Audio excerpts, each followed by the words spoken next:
Hey everybody, I'm Mike Clayton. Welcome to Moments Off the Mat with USA Wrestling. Today we're joined by NCAA four-time All-American and national champion Mike Land. Mike, welcome to the show. Hey everybody, welcome to Moments Off the Mat. My name's Mike Clayton, your National Coaches Education Program Manager, and today we're here with four-time NCAA All-American and national champion Mike Land from Iowa State University. Mike, how are you today? Doing good. Really excited to talk with you, Mike. Lots of memories here. This is great. So for those that don't know, Mike and I connected, this would have been probably, late 87? I think I was looking at the dates, 87 or early 88. Yeah. I remember just getting ready for some tough competition, and my parents just felt like I needed a little edge. And, this is kind of right at the height of Land's Gym. And I mean, at least from my memory. And so we drove twice a week to come see you in West Des Moines, about 90 minutes each way. And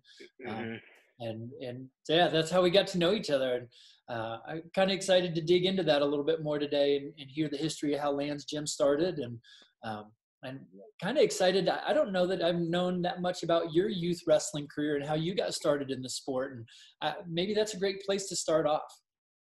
Well, actually, I did not start till 8th grade. Wow. And I think I'm kind of glad as I look back that I didn't, because I was so intense all the time. But my 8th grade year, we had a skills program at our junior high. It was like 5 weeks, and we had a tournament afterwards.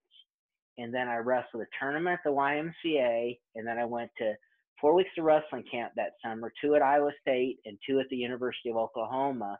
And each week at Oklahoma after the camp, they had a tournament. So I had a total of 4 tournaments before my freshman year in high school. Wow.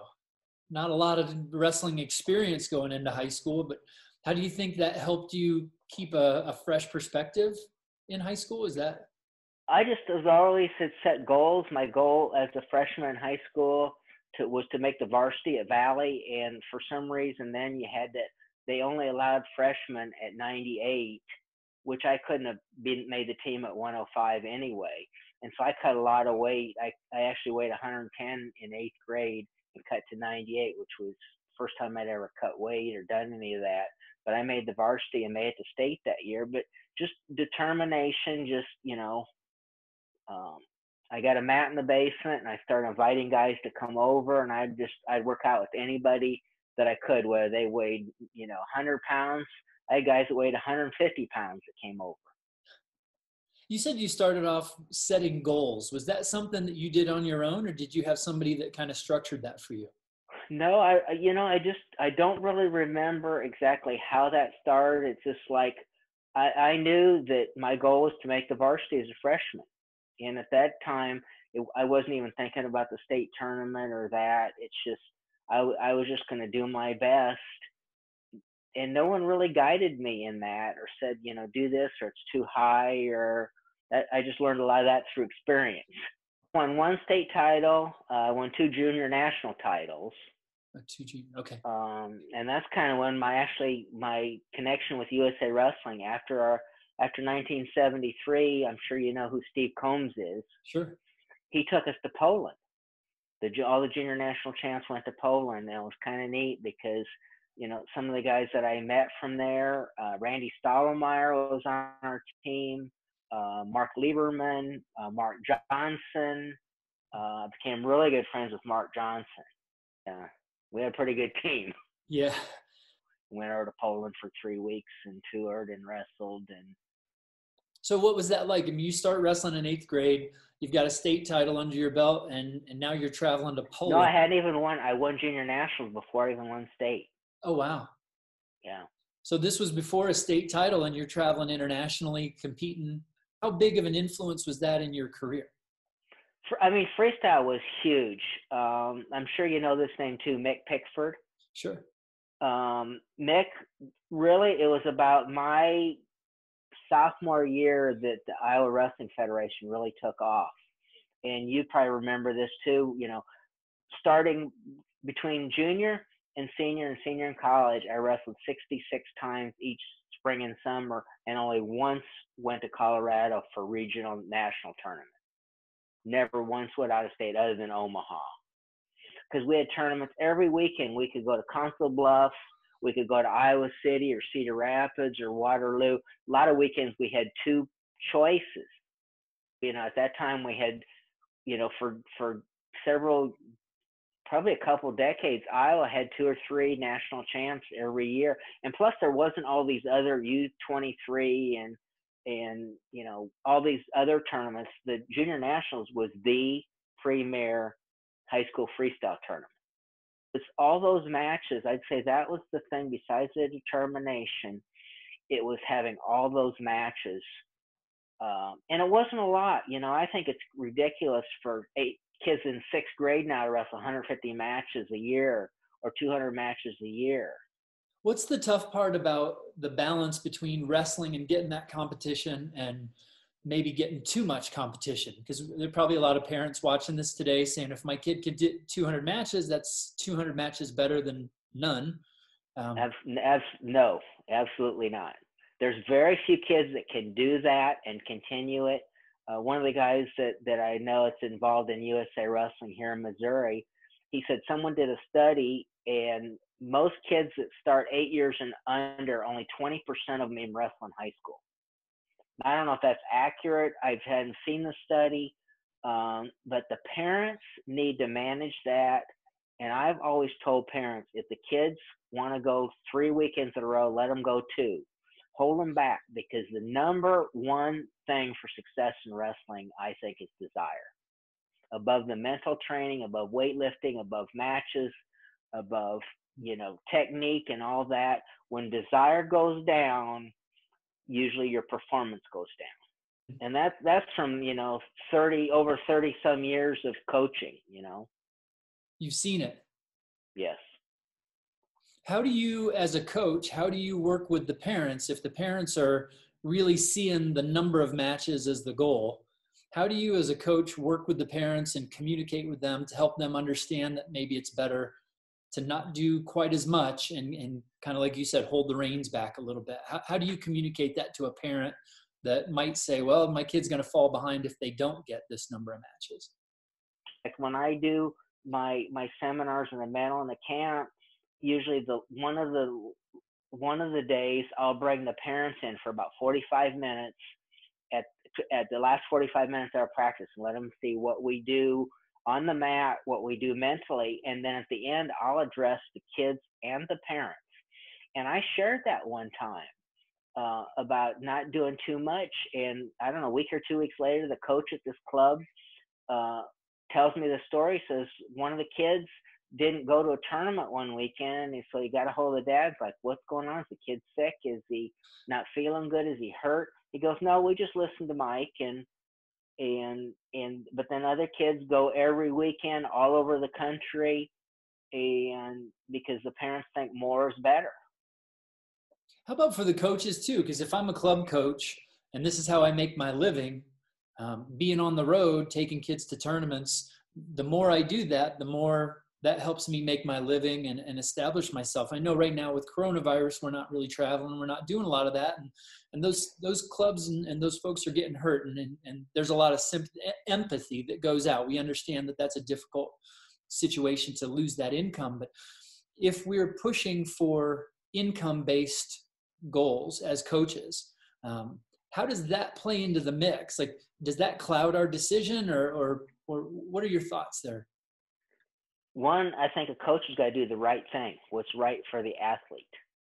And my question that comes to mind as I'm listening, do you want to work with that kid for a long period of time, or do you want to get as much out of it in a short period of time and burn them out so they don't even want to wrestle, they don't want to go, they might even quit wrestling, or they just, they get to the point where they don't look forward to practice, they don't look forward to going.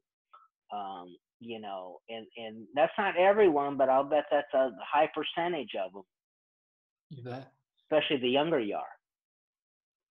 That makes a lot of sense. So you feel like by starting a little bit later, you were able to keep that intensity level through high school, college, and on into your international career. Mm-hmm. And there were times I felt like I got burnt out because no one ever told me, slow down, take a break. I learned it kind of the hard way. Yeah. How did that kind of come back to you, that recovery piece? Where did that really start to fit in for you as an athlete or as a coach? kind of like cutting weight. You learn the hard way. But that but I never really had anybody that sat me down, and some of the things that I've been able to share with kids and talk to them about, having, a goal, but having balance in that goal, and, having a longer term goal, not just short term. But after I got back from Poland that year, I took about 6 weeks and didn't do any wrestling. But, I never took a break from running and lifting, hardly ever. Break for me would maybe, take a day off or a couple days off, or, I might do something different. Instead of running, I might go, I might, at one of the gyms, I might go and I might take a basketball and I just shoot some hoops and dribble from one end to the other and, pretend I'm some superstar. Visualizing. Yeah. Yeah, you taught me that. That was one thing that I think drew us to you. I'm getting about halfway through maybe my sophomore year, and all of a sudden there was something missing, whether there was a confidence or the ability to. You showed me a couple of my old forms that you pulled out that you've kept, and it was. I need to attack more. Like, I kind of recognized some things I needed to fix. And by writing that stuff out, you helped me realize the areas to focus on. I got your folder here on my desk. Uh-oh. And I got everything. I thought this was interesting. You're very studious. Uh-oh. Holy cow. And I got all your goal forms and a bunch of notes from your mom, and all your wrestling notes in here.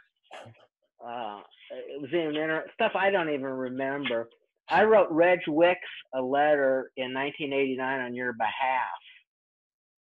And I must have seen him, because I said Kathy and I enjoyed talking to you and your wife at the NCAA. So we must have seen him in 88.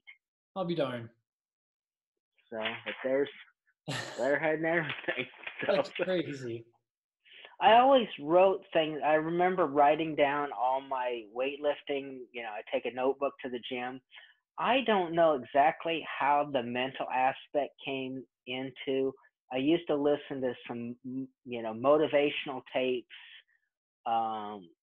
different times, and it just started. I don't know exactly where it started. The one goal. The victory stand picture, the first one I sent you, I don't remember how I developed that. I just did, and I gave that out at camps back in the 70s, even before I had a private program. So, it's and a couple of things.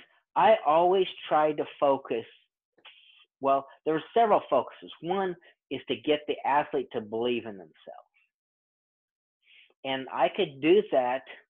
This sounds simple, but if I did a lot of little things over a long period of time, if I just put my hand on your shoulder and I said, Mike, that single leg's looking better. Boy, that match you wrestled, you did a good job. And I'd be specific, but I'd be sincere. Wouldn't just make up something. And that, that I've had parents, and you'll know this if you have kids. I've had parents that would call me and say, "What'd you say to Johnny that last night at practice?" And he came home and told us, and they said, "We've been telling him that. We told him that 10 times, but you said it once, and he took it as the gospel." But that's just the influence we have as coaches. We can either use that for good or we can use it for bad. So I always try to focus on the positive first. What is Mike Clayton good at? What can he tweak a little bit and make that better before I start diving into, well, you need to work on this, you need to work on that, you need to work on this, you need to work on that, taking your best, and then always incorporating the mental aspect. That was the strength of my program. That was the emphasis. That was the foundation of it. You'd said that the other day when we were on the phone, how important that mental piece was, but that most coaches never train for the mental. And you built practice time every day to focus on the mental side. We all did this.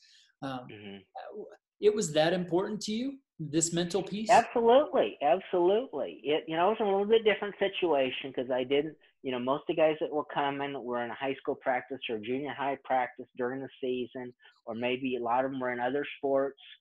Um, but I've always felt, and people will say mental 75 to 90%. Some say more, some say less.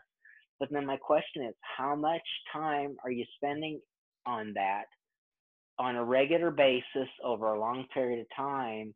And most people are not. So it was important enough out of a 2-hour practice to spend between 15 and 25 minutes. And then towards the end of the season, we tried to peak for, state. We did very little hard wrestling. Some we'd spend, 35 minutes doing mental out of a 2-hour and 15-minute practice. I don't remember all of the things and the feelings that made us come back year after year, because we did. I think we were with you almost 3 years. I remember that there was a big cross in the wrestling room, and we knew right away what your values were. And, I get a chance now in this new job to work with a lot of coaches, and whether they're trying to just develop their skills or whether maybe they've maybe made some mistakes in coaching and we're working with them on a remedial level. The first thing we do now is we start off by having that coach talk through their values and write them down. And because we always know that's where we fall back. That's what I remember most was walking into that environment where I knew the environment I was walking into. I knew the values that we were going to train in, and whether they were my values or not, because I think a lot of the kids there shared those values, but some of them probably didn't. Everybody still knew the expectations in that room. And how important was that to you to set the culture and the values of the program and then allow the athletes to live up to that expectation? Well, that's a good question. I always felt like it wasn't just about wrestling. It was, as a freshman at Iowa State, I became a born-again Christian, which shaped my life. And I knew that I wanted to help athletes be the best wrestler they could be, but not at any cost. I tried to do things the right way. I tried to be positive. Very few times did I chew out an athlete. I did some of the times because it was called for. I never cussed at them or yelled at them. Always tried to put my arm around them. Of course, I made mistakes, and there's things that I wish I could have done. But I always looked at it like, if I helped you be the best person, the best wrestler you could be, whether you were a state champ or state qualifier or national champ or whatever, then I helped you reach your goal, not my goal for you, your goal. But if I just had it's kind of my makeup. I don't even know how I started doing that. But all the principles that I learned, the affirmations of visualization are biblical concepts. Some people don't believe in them. They don't think that's right, or it's new age or this. It's not. It's not. Visualization is a biblical concept. I didn't know that when I started. Affirmations is calling those things to be not as though they were. But you got to believe it. You can't take some kid in 8th grade and have him say 1,000 times I'm Olympic champ, and he's not going to believe it. He's just wasting his breath. He might just say, I am a state kids champion, or I am placed in state kids tournament, or I qualified. Whatever's reasonable to say. So that's there's no direct answer. It's just I just had a mindset when the guys came in that I was going to help you be the best wrestler, but I had a way of going about it that I don't know how I learned it. It was kind of self-learned. It was something that God helped me do. It was an idea. When I started that program, no one was I don't know anybody that was doing what I was doing. There was only one person that did anything similar the first 2 years. I knew Keith Massey was doing some things in Council Bluffs. He did a lot of Greco stuff, and he had freestyle. But there wasn't all these clubs. Transitioning back to your jump from high school to college, you've got a state title under your belt, a couple of junior national championships, which pretty phenomenal, especially as tough as junior nationals was back in the day, and and Freestyle Focus, I mean, just a few years into your career, you've got some pretty good accolades on the international level, the freestyle side. How did Iowa State happen for you? How did that become your choice for college? Well, that was where I believe God wanted me to go. He always put a desire in my heart to go there. I jotted a couple of things down, and a couple of them I remember vaguely, a couple of them I remember very, very clear. I vaguely remember I was in 5th grade. My dad took me to the state tournament in Waterloo, and Dan Gable was a senior. And it was at McElroy Auditorium. It was an old hockey rink. He folded up his coat, and I sat on the edge of the hockey thing watching wrestling, and just very vaguely remember Dan.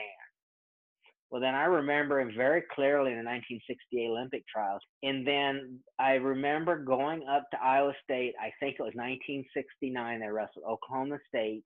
It was in the Armory, and it was wild. It was, people were sitting in the rafters, pounding on the bleachers. It was pretty incredible. And then the first NCAA tournament I went to was in 1970, where Dan lost. So it was just always a desire in my heart to want to go to Iowa State. It was close, but that didn't. I can't really describe, just something I wanted to go there. Your career at Iowa State, 4-time All-American, national champ in 78, 84 match win streak going into the finals in 79, and dropped the match to Daryl Burley from Lehigh in 79. What are your reflections now on your college career? I mean, 4-time All-American, that's not dime a dozen, right? That's a pretty rare crowd that you're hanging out with there. 150 wins, the winningest wrestler in Iowa State history until Cale. Until you said you graciously allowed him to knock off your record. Yeah, he hadn't accomplished that much at that point. So, that wasn't a big deal. I mean, I probably didn't even know I had 150 wins till they called me and said, will you come up and present Cale with this, they did a big picture with, 151 wins or something on it. Kind of the same thing really happened my freshman year in college as my freshman year in high school. My goal was to make the varsity at Iowa State. I didn't know how hard it was going to be. I had no idea what the room was going to be like. But I'd always wrestled good competition. I'd wrestled in the heat. One time at my senior year in high school, the state freestyle was at Cedar Rapids Prairie. It was 103 degrees outdoors. And you can relate to all these tournaments. No outside windows. After the first match, you didn't even have to move your neck a little to warm up. You just went out there and wrestled that day. And so I was used to wrestling the heat. We would, wrestle all summer, but I was determined I was going to make the team. And one of my good friends, Paul Bartlett, who I'm sure you know, retired from coaching at Northwestern Orange City. He was supposed to be the 118-pounder that year after Dan Mallinger graduated. And Dan's pretty incredible story. One of the top stories I've ever heard about Iowa State wrestling. 5th in the state as a senior at 98 pounds. And by his senior year, he was 3rd in the NCAA tournament at 118. Wow. And that was at Fort Dodge St. Ed's, not Fort Dodge High School. So I just was determined I was going to make it. And by then I had a lot of background, a lot of freestyle background. I was good on my feet. I was decent on the mat, but not, of course you go in a room like that and the mat wrestling is whoa. And you might have known this too from college. That's a big adjustment from high school to college is mat wrestling. How important was that Iowa State environment for you as far as developing or kind of paving the pathway for your career? It was perfect. It was perfect. People don't understand this. And nowadays, after the first couple months of the season, we went in there at practice start at 3:30. Of course, I always got there early. But we went in there at 3:30, warmed up on our own, grabbed a partner, and wrestled till 5 o'clock. That was it. And the coaches went around, and we had graduate assistants. We had, Ben Peterson was still there at that time. Carl Adams was there, uh, all but one of my years. There was other guys that stayed around to train or went to graduate school. So we always had good competition. I had 6 to 10 guys every day that I could pick to work out with. Good guys, guys better than me, guys bigger than me, guys that I could do my technique on. Um, so it was a perfect environment. I work better in an unstructured environment because I was already motivated. How much You of know, that carried over to Land's Gym? Because that's what I remember that helped pull us there was the level of competition. I grew up in a small town and we didn't have a big team or maybe a lot of guys at that level that could push. And you had that there in the club. How did Land's Gym get started? And I do want to go back to your international career and working with Cyclone Club. But how did that Land's Gym concept get started for this training program idea? well, as I'm looking back, most of these things were God ideas. Let me jump back just a little bit. I started Cyclone Wrestling Club. We'll go back to that. In '79, just a couple months after the Nationals. And I did that through spring of '83, and then '83 and '84, all I did was train. And I didn't make the Olympic team, which was a big disappointment. My goal was to make the team, and that I actually cut down. I wrestled all my international 136. The last year I cut down to 125, which probably was as I'm thinking about the hardest cut, because it took me about 6 months just to really watch what I ate and get my body fat down and do that. But after I didn't make the Olympic team, we actually went to LA and watched the Olympics, which was a little bit difficult. But then after that, I was just thinking about, what am I going to do? And I've got a good friend that retired who was an educational director at Iowa Realty, wanted me to come to work for them, and I really didn't want to. And he said, why don't you come to work for us on a consulting basis? I took that word consulting, wrote it down on a list I had of things that I could do in wrestling or things that I could do in athletics to, make a career, or at least start a career. And so I spent all summer, June, July, and August of '84, talking to coaches, parents, teachers, business people, how I could develop a consulting business for wrestling. September 1st of '84, I signed my first student. His coach, actually, you'd probably know him too, passed away. Vern Hill was Bart Chelsvig's coach at Webster City. Basically talked to the Chelsvigs, and he was my first student, signed in. Then I didn't know exactly what I was going to do or how I was going to do it. I just knew I was going to help the guys. I was going to do goal setting. I was going to focus on mental. I was going to make you better at what you already did. I was going to get you to believe in yourself. All sounds simple, but it wasn't always easy. One of the memories that I always go back to is at the end of every practice, you had your champions wall, and you had pictures by the time I got there of a lot of state champs that you'd coached.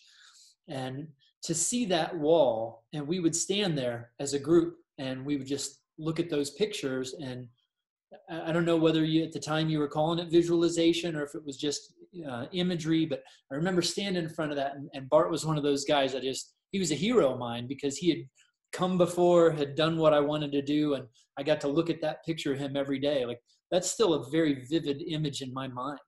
Wow. That was what it was, and I tried to get the guys to picture themselves in one of those positions, and it didn't always have to be the top. Some guys outside of a miracle were probably not going to be state champions. They didn't have enough experience. They weren't good enough. The competition was too good. Their natural talent and their motivation did not meet that. But to get you to picture yourself somewhere on that victory stand, if you could really see that and you pictured it over and over and over, and when you started, even though you didn't reach your goal, you did it for over 2 years.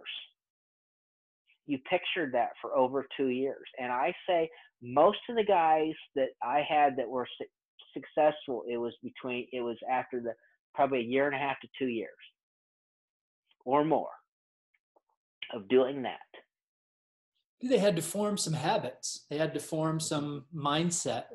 Did you have a specific set of skills that you thought each athlete needed, or was it more one-on-one for whatever each individual needed to help with their game? No, that's where it was personalized. That's why I called it personalized at the beginning. It was personalized training programs, because it was, even though we did a group environment, for example, we would spend, outside of the mental, we would spend probably the most amount of time working on your best takedown.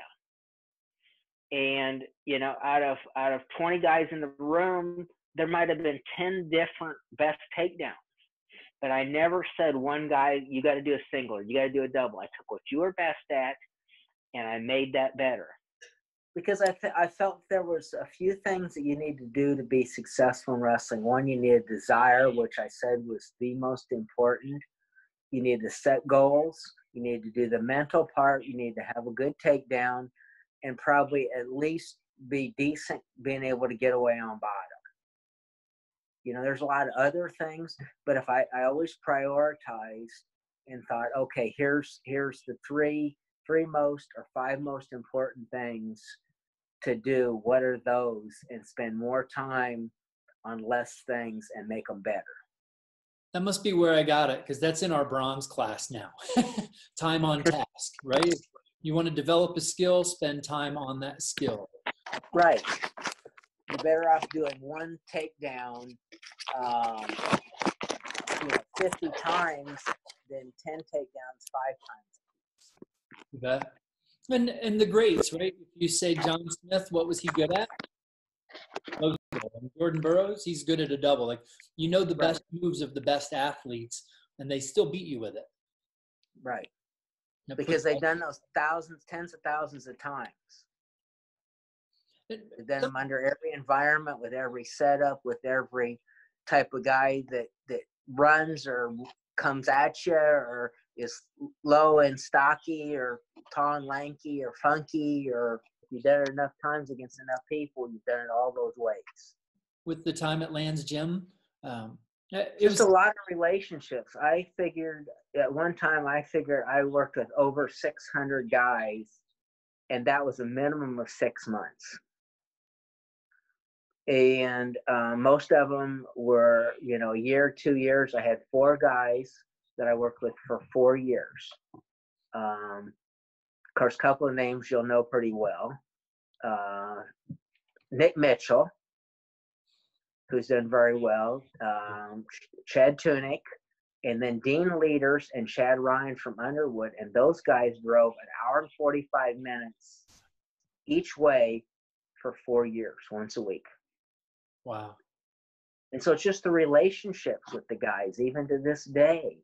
Just, it's like, when we connected a few years ago, but the connection's already there. The relationship with you and a lot of others is already there, just because we spent so much time together and, knew your families. And, at the beginning, I knew all the siblings, and, spent time at their house and watching them wrestle and sitting with their parents and, crying with them when they lost. And just, so I think it's relationships. It sounds like that's the most important part of this to you, is how you forge those relationships. If to me, that's kind of carries into what I'm doing with the Cyclone Regional Training Center and the Iowa State alumni. Is I've always been good at developing relationships, and if I do that, then I get you to believe in you, because you believe that I can help you. But that I care about you, whether you win or lose, or win a state championship or don't go to state. That's not how I base it. I've heard a lot of kids or coaches and parents now saying, the kids don't care what you know until they know you care. Right. And that's exactly. It was always very clear you were invested in us and that you cared about us. And I always, after hearing you discuss your philosophy a little bit about staying positive early, I think that was something that probably made the environment so much of a joy to come to every day. Was you knew you were going to work hard, you knew you were going to get tested, but you knew you were going to be praised for things that you were doing and you recognized for that. I think that it helped to keep that desire. When you got to cut a few pounds and you've got a good environment to go into, it's a little easier to make that cut or to hit those extra reps or to stay late and get that extra skill built. How do you see kind of Iowa State's program now, your relationship with the alumni and the regional training center? How does that work right now in this stage of your career? I felt that the relationship's one of my strongest things. And, I know a lot of the alumni. I met a lot of super alumni that I didn't know. A lot of them, I didn't even know who they were.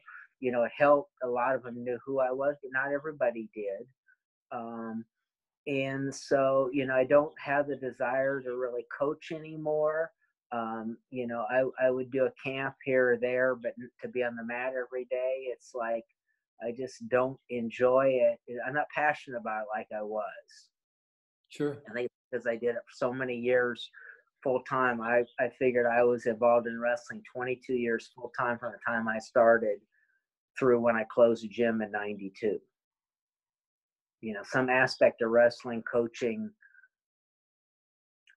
for 22 years, pretty much 11 months, at least 11 months a year. And this wasn't just you running the business. This was your wife, Kathy. I remember she was as big a part of the business. Helped with the office side, the marketing side, and those relationships that we built. Like, we knew we were coming into Mike and Kathy's gym, and it was really neat. How did your relationship start there, and how big of to be able to work with your partner in the sport of wrestling when maybe it wasn't as many opportunities for women in the sport? How important was that? Well, she's the one that really developed the relationship mostly with the mothers. Now, there's a few dads that came and brought the kids, but primarily it was the mothers that came. So she got to know the mothers. We sat with them at wrestling tournaments. They would sit out front and talk for 2.5 hours while we were in a practice. And that was kind of a miracle in itself. We started dating, and I think we knew we were going to get married, but I don't know that we were even engaged. And I remember one day we prayed that if she was supposed to come and help me, God would close the door at work, and that was like a Wednesday. Friday, she got laid off. She got three months of severance pay and 6 months of insurance that same week. Oh my God. So she started doing that even before we were married. And then once we were married, we a lot of times we would go Friday for a Saturday tournament. We'd spend a little extra time. But she would sit with the parents, and she got to know. She could tell you probably tons of stories that I don't even remember about parents and being at meets, and we talk about some of them. But she was good at doing that, and I was good at doing the other. And your mom would probably remember a lot of stories that you don't even remember about talking to Kathy, and vice versa. I'm sure. I'm going to have to get my mom on a Zoom call next. I was thinking we should include her on some of this. We can do that. You've mentioned that you've been working on a life confidence building program. Could you explain a little bit more about that and where Yes, actually, it was through one of the wrestlers in one of my first groups. I'm sure you know this name too, Kurt Bennett. Kurt was the only guy that he was in like 8th grade, and he was in my first group. And actually, when I went and talked to his dad, I lived in Ames when I started, and so he lived in Sheldon. I remember the first 5 guys I talked to pretty much said yes, and I think he was about the 5th, and his dad didn't even say how much.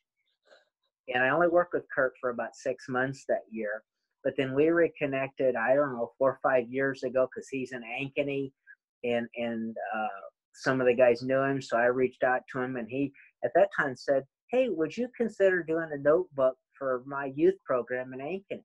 Well, when he said that, kind of like my consulting idea, I thought, I've got so much stuff, I'm going to put together a notebook. and so it took me a lot of time, but I put together, this is the title page. It's just a very simple, 50-cent notebook. But I've got 10 or 12 pages. And what I do when I do a seminar is I take each kid through that, and we actually do a goal for them right there. We do affirmations right there. I teach them how to do affirmations in the classroom, and then we do it. I talk to them about visualization, then we go and visualize. I talk to them about some of the other things, how to succeed, and the victory stand picture. All of that's in this notebook that I give them. It's their notebook. Once we get done with the seminar and camp or just seminar, it's theirs to take home, so they've got it. And that's kind of how that, there's a story to everything, how it happened, but that's the short story to that. And I spent a lot of time. I probably spent 4 hours on each page. Wow. Making it sure the way I wanted it, and had Kathy read it, and so just not something I just sat down and put together overnight. Probably took a couple weeks to put that together. And of course, I already had all the resources and all the goal forms and all the stuff on affirmations and visualization. And one of the pages I really like, I wrote down how to succeed in wrestling in life. Now, this is more for high school age. I've got a little bit different one for youth, but I prioritized the 6 things, and actually I added 7 that I think are the most important in order of importance. This is just from my take on it from all the years of coaching. 1 is the desire, 2 is the mental, 3 is having a reasonable amount of matches in the off season, not 150, but more than 10 matches in the off season. Even if you're doing other sports, which I always included. The 4th area is conditioning. The 5th is technique, and the 6th is strength. And the 7th, and this is just kind of optional, but I say, having spiritual goals, because that, whether you accept it or not, that is an important part of it. If they want to talk about that, I do, but I don't preach by my lifestyle. Sure. I've been reading a book called Next of Kin, Roger Fouts, and he says that we learn from 3 ways: observation, imitation, and play. And I think you've always given so many of us the ability to observe you doing it the right way, so that we were able to imitate your values if that was something that we chose, and that we always were able to do that in a fun environment where play was included. I know there were tough workouts, but I don't look back on any of those and go like, man, there was never a time that I felt like I wasn't going to make it through something, because there was always something good about that environment that kept me going. You were never in the room at Iowa State the first couple of months because it was so hot there. I thought, I don't know how I'm going to make it through this. It just was so. And that was in the season before they, later in the season, Coach Nichols had turned the heat up. And to start practice, this for all the rules, it would be 90 degrees in the practice room, a foot off the mat. Getting a little warmer as you went a little higher. And that's at the beginning of practice. How many guys in the room? 30, 40. And that was a small room, fire hall. Yeah. I think that was the last, maybe my year 90-ish was maybe the last year we used that room to train for junior nationals for Iowa. Yeah, that was a toasty room. You could pull a few pounds if you needed it. Yeah. Crazy. Mike, as we're getting ready to sign off today, are there any kind of words of wisdom or any tips or anything that you'd like to share with our listeners out there today? I think that it's wrestling is 95% the athlete and 5% everybody else that helps. And the parents and coaches need to look at that. They're doing most of the work. So it's got to be a team effort. And I won't say the more people, but you need to have a couple good coaches. You need to have both parents, if they're available, on that team to help, know what goals are reasonable, when to take a break.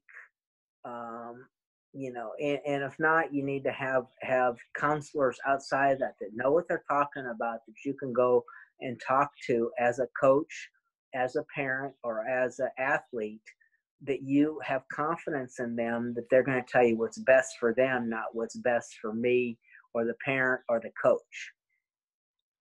And so it's kind of like goal setting by committee, even though it's the athlete's goal. It's never the parent's goal. It's never the coach's goal. And any parent or coach that has a higher goal for the athlete than the athlete is not good. That's preaching. And, it says that they don't say that you can accomplish more. But for them to tell you what your goal is and you don't buy into that goal, you don't believe that goal, you're not motivated, you're not willing to put in the time to reach the goal. Yeah, the goal sounds good, but are you willing to put in the time that it takes to reach that goal? Our sport's too tough if you don't want it, right? Mm-hmm. What's wrestling giving you?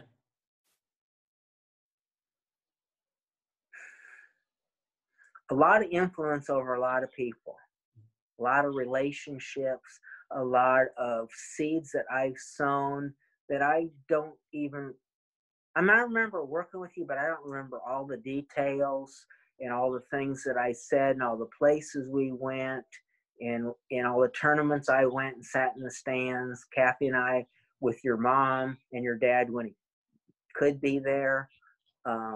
But I guess it's people and influencing lives and hoping that I did something positive for the kingdom of God, but positive in your life. You certainly did for me. It's not just from the wrestling side, but from the value side and that desire to help people. You get a little choked up a little bit. Well, that's, yeah. Because the connection, that's okay. It is. Sometimes I get emotional. There's nothing wrong with that. Wrestlers, parents that say, don't cry. Guys don't cry. That's not true. Yeah. You need to be emotional. You need to let them do that. You need to put your arm around them, let them cry. That's the way life's going to be. If you get too tough where you can't even cry, then something's wrong. You definitely came along at a good time in my life. I needed a good role model like you. And I got a picture on it though, because people ask me, this was our national championship picture, and this was the highlight of all my wrestling. Being on a team and the relationships, and still good friends with a lot of these guys to this day. And there's other things that I was able to do, but it was the relationships and this and just so many guys. And it wasn't Michael. It wasn't. I could name a lot of guys that weren't even at the level you weren't fortunate to go to the Naval Academy, maybe didn't even wrestle after high school because they just didn't want to, or they wanted to pursue a career. But it's caring about them. It's making all of them feel as important as I only worked with Bart for a year, but he was 3-time state champ. But it didn't matter if it was a guy that never made it to state, and I worked with him for a period of time, that we got a lifelong relationship. Our sport certainly is a tool that folks can use if they want to make an impact on lives. That's what it is. Okay. Thank you for your time, Mike. So great to see you. Thank you. Take care. Bye-bye. For our special guest today, Mike Land, for all of us at USA Wrestling, thanks for what you do. Stay home, stay safe, and we'll see you back on the mat soon. Take care.